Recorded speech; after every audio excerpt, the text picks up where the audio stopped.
గెలికింది మీరు కాబట్టి సమాధానం చెప్పారు. మీరు బైబిల్లో మనుషులు వాళ్ళు నీలాగా నాలాగా అన్నది చచ్చిపోయారు, దేవుడు కాదు దేవతలుగా. కానీ మీరు దేవుళ్ళు అంటున్నారే. బ్రహ్మ తన కూతుర్ని పెళ్లి చేసుకుని మనిషిని కన్నాడు, కన్నబెట్ట పెళ్లి చేసుకుని, దానికి ఏం సమాధానం చెప్తారు మీరు? అది తప్పే కదా. ఇంద్రుడు ఒక ముని భార్య దగ్గరికి వెళ్ళి ముని రూపంలో ముని భార్యను తెరిచాడు, ఒళ్ళంతా కళ్ళు శాపం తెచ్చుకున్నాడు. ఇంద్రలోకానికి అధిపతి కదా, తప్పే కదా, తప్పే కదా. నది పక్కన స్నానం చేస్తున్నటువంటి మునీశ్వరుల భార్యల దగ్గరికి వెళ్లి శరీరం మీద ఉండే బట్టలు ఒడదీసి శివుడు నాట్యం చేశాడు. మునీశ్వరులు వచ్చి మా భార్యలకి నువ్వు అంగాన్ని చూపిస్తావా అని చెప్పి నీ లింగం తెగిపడుతుంది అని అన్నారు. మరి తప్పే కదా, అతను చేసింది తప్పే కదా.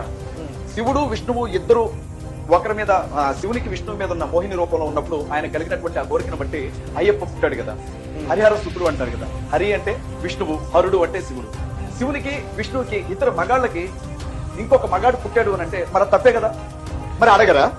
బైబిల్లో మామూలు మనుషులు చేసే తప్పుల గురించే నువ్వు పాయింట్అవుట్ చేసి మాట్లాడుతూ ఉంటే మరి మీరు దేవుళ్ళుగా కొలిచే వ్యక్తుల ప్రవర్తన గురించి ఎదుటి వాళ్ళు అడగరా? అప్పుడు మీకు కష్టం అనిపిస్తుంది.